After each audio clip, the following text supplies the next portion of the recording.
Welcome back to Count Me In. In today's episode, we're joined by John Mahoney, an ESG external reporting project manager at IBM. He shares his unique journey and insights into the company's approach to ESG integration. We discuss the importance of having the right company culture, support from leadership, and cross-functional collaboration to make ESG initiatives successful. So sit back and relax, and let's explore how IBM is uniting for a sustainable future.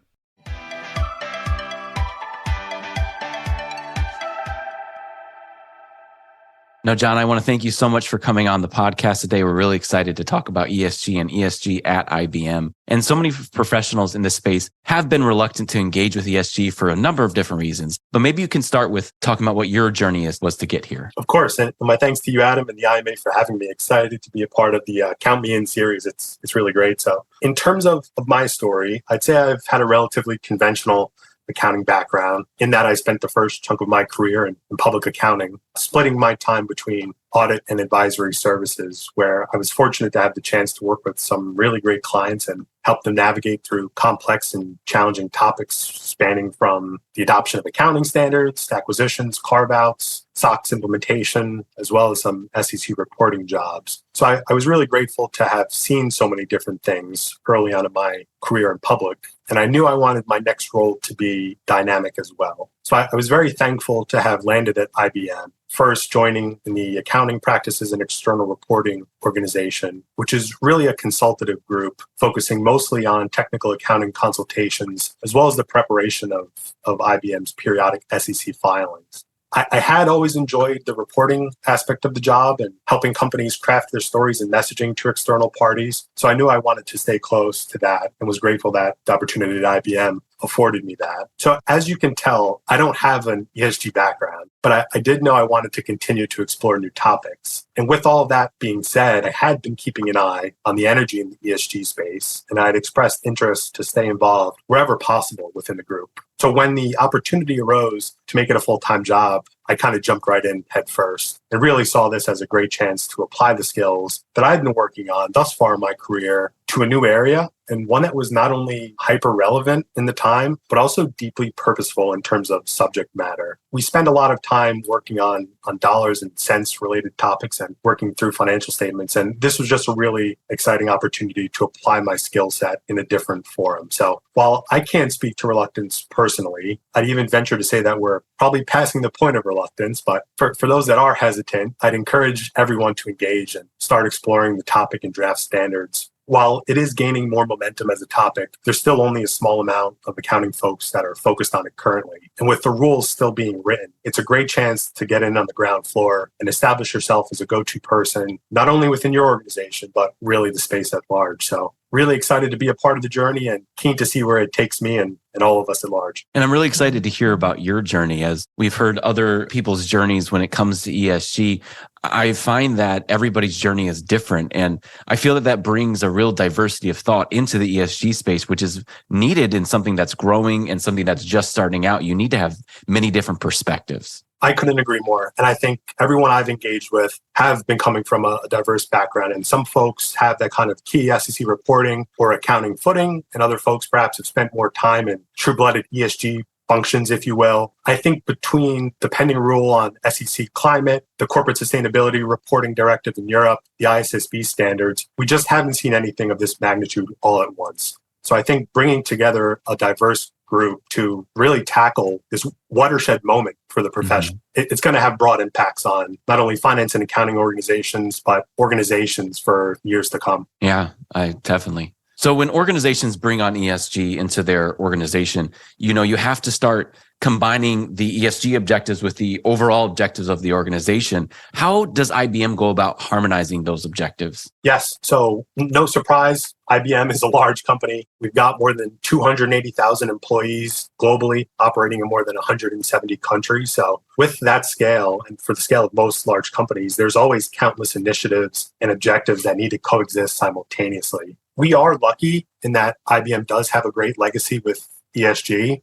just as it relates to climate, we incorporated our first environmental policy in 1971 and began reporting on CO2 emissions as early as 1994, but truly have a deep history in all three pillars of ESG. So that legacy is great in that it not only gives us a head start in navigating the landscape and proposed rules, but it also has helped establish responsibilities within the organization, as well as avenues for communication between groups. So really fortunate to have that legacy. But even with that head start, recent activity in the ESG space comes with even more. And it adds incremental objectives that we all need to navigate, including pending regulations that I've mentioned, rating agency requests, shareholder needs, analyst inquiries, and kind of countless other internal and external factors. So really important to emphasize how important that open lines of communication and regular touch points with different functions are, and also the importance of educational sessions to bring awareness of what other functions are managing and striving towards. Leading with that transparency not only helps to avoid duplication of efforts, but it also unlocks efficiencies and helps us understand one another and how we're going to strategize so that each function can achieve its mandate and targeted objectives while still being mindful of the larger picture. Yeah, so I hear you talking a lot about,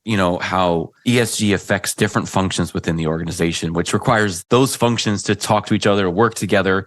How has IBM, what has been their approach when it comes to cross-functionality and making sure that everybody's talking together and not staying in their silos, which happens so many times within corporate structures? Sure. Yeah. So I'll first speak to kind of our external reporting project and our current ownership within the financial and accounting organization. And I've only been in my role for a few months. So there's kind of countless work that had been done prior to me arriving in this seat. But we've been very busy kicking off our project and establishing a task force, as you put it. Given the magnitude of proposals and the potential impact, not only at a consolidated reporting level, but perhaps also even at a group or a subsidiary level, depending on what the international rules finalize as, we did know that we had to get started right away. So we kicked off a few key work streams, starting first and foremost with stakeholder identification and outreach. We effectively held a roadshow where we connected with various functions within IBM to not only alert them of the pending regulation, but also to learn about their current areas of ownership and processes within the company, which I think was a great first step for us. It really helped emphasize how cross-functional this effort will truly need to be. I think we spoke to probably more than 20 functions in the process, and they all will need to be involved in some capacity. So as we continue down this path, I'm certain that that number will continue to grow and more folks will be pulled in. I do think that that's also very telling in that this effort is going to span the entirety of organizations, and you're going to need the full breadth and strength of the groups within, and that ownership will ultimately need to be shared. So providing those educational sessions, speaking to awareness, and just trying to elevate everybody internally at once while keeping them all aware of where we're marching towards is vital. I mean, that's amazing to be able to have that cross-functionality to work and to be successful. That's not an easy task for any organization. So I really commend you it sounds like it has been something that is working toward a successful thing. Yes, for sure. And I think there's even more work streams that I could probably speak to for hours, but I think all of this was an upfront investment that we very much see as necessary in terms of driving the project, right? So those conversations not only helped us understand what's out there, but it also helped us establish project governance. And we've established that task force, that subcommittee, and we hold regular touch points now with the group. And we were able to identify 1 to 2 representatives during those discussions that all now join us for these regular touch points where we keep them apprised of the regulatory landscape developments. And we also kick off, initiate, monitor, and advance our work stream. So it's really been a great joint effort thus far. Yeah, that's great. So we've talked a lot about, the people doing the work, and then there's the people kind of overseeing everything within an organization. The senior leadership reports to the board of directors, and the board of directors kind of ultimately answers to the shareholders. But what extent are the board of directors involved into this process?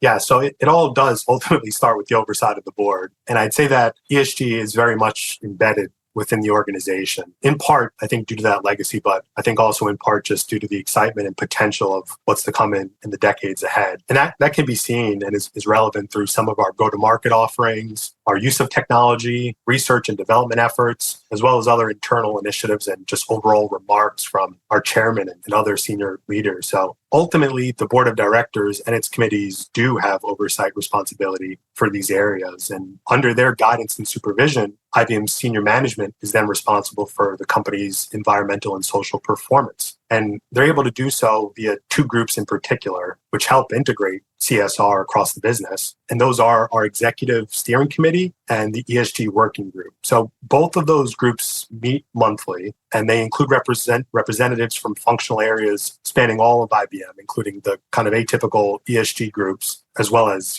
HR, accounting, legal, procurement, really great representation spanning the organization. And it's between those two groups that leadership is able to provide the direction on key corporate responsibility issues and also stay apprised of work related to ESG matters. So while that's the day-to-day operation and actioning of ESG-related activities, we then do report. The Chief Sustainability Officer provides periodic updates to the Board of Directors. And we're now also providing regular updates to the audit committee as it relates to work underway and the regulatory landscape. So it's great to have these channels in place. And I'd say senior leaders are absolutely seeing ESG as an area of focus within the company.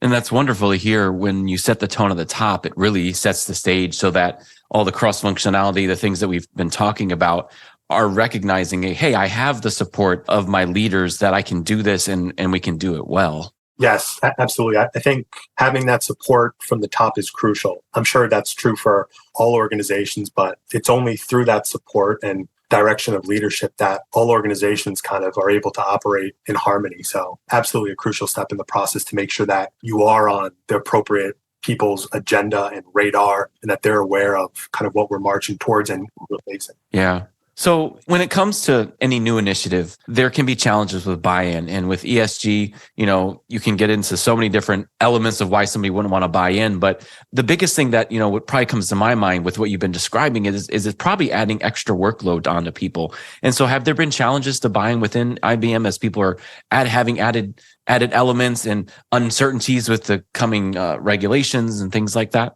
Sure. Yeah, it can be hard, right? Because people do have full-time day jobs and they've got kind of a full plate of duties as it currently exists. And now we're asking them to focus on an additional area. But I would say that the response within IBM internally has been very positive overall. And folks are both willing and eager to help. And I think some of that is probably due to our culture and the fact that people have tended to work in multiple roles within the company. So they perhaps have an understanding or perspective as to where we're coming from as finance and accounting. And that always makes conversations easier to have. But I do think it's important to approach those conversations and ask for buy-in with an open mind and a sense of understanding. ESG is not historically a core competency for accounting professionals. And we realized very quickly that this was a new frontier for us. So in that regard, we didn't want to be the team that showed up and forced ourselves in and forced our way of thinking on groups. We wanted to pause and listen, gain an appreciation for the great work that had been happening before accounting entered the room. And that helped build trust, I think, but also leading with the fact that we're here to help. We're not taking over ESG reporting. We don't know everything. We want to learn in team. And, we're all working towards a common goal of providing investor grade financial and now non-financial reporting. It has been helpful in having those conversations. I would say that while there's not necessarily challenges with people buying in, I do think there can be challenges at times with planning and embracing the plan, just due to the overall uncertainty surrounding what the final rules might look like. It can be hard to convince folks that they need to jump in full force with so much uncertainty and such frequent developments on the standard setter front and in the space. So I think as the rules finalize and effective dates become more clear, it'll be easier to have those conversations and the path forward will just reveal itself and we'll know exactly kind of what we need from everyone then.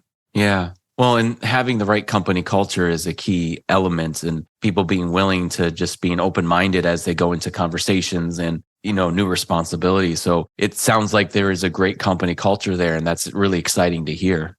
Yes, it's fantastic. And I think between our points on support from leadership and support from the groups, I think that's going to prove to be crucial. There's just so much happening. And I think given the breadth of the international proposals that it's becoming clear that we'll likely need more resources, and not all of those will live within accounting and finance, and they'll likely be homed in other functions. So having that support, having that understanding and kind of cross-functional awareness it's just going to help avoid surprises or last-minute scrambles when the rules ultimately are finalized. So shifting gears a little bit, when it comes to reporting, there are some key concerns that we've heard from other organizations that there's a need to rely on third-party data. What is IBM doing to address those types of concerns? Yes, there's been a lot of talk of that topic. I know there's a lot of comments on it, and there certainly are inherent challenges that come with data aggregation. There's especially the requirements that involve data from the value chain. It's always challenging to create data that's coming from outside your organizational walls. And I think an easy example of that is greenhouse gas emissions, where entities will need to rely on third-party data in several capacities. It's going to take collection of invoices from utility providers, use of emissions factors from various sources, as well as data from upstream and downstream activities, potentially, your customers and suppliers. So while there's a lot to gather, to think about, I do think that accounting and finance professionals can help bring some discipline around the you're looking at your organization, you're recognizing we're not doing anything about this. What advice would you give to that professionals that are looking to get relevant, into it? Yes, I think it's a great point. Data. I think all that it's in everyone's best interest to kind of get engaged and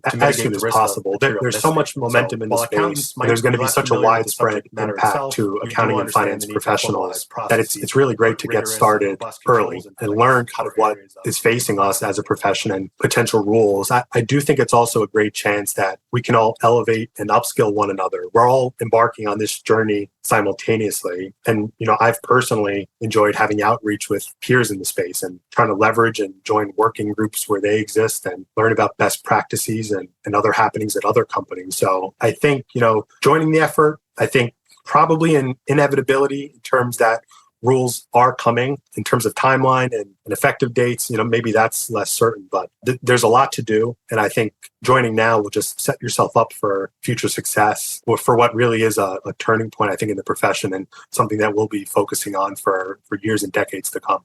And sometimes getting on the ground floor, you get to see the evolvement real time as it happens, which can be really exciting. Yes, for sure. And I think that's really front of mind today, right? It seems like not a day goes by. And I've only been in this role for a few months, but there's no shortage of news cycles in the space and seeing stuff evolve and, what may or may not be required. It's changing quite often. And I think watching that evolution, while it can be a bit daunting in terms of what it means for implementation and next steps, I think it's very exciting to watch it play out real time and really feel involved in what is coming in.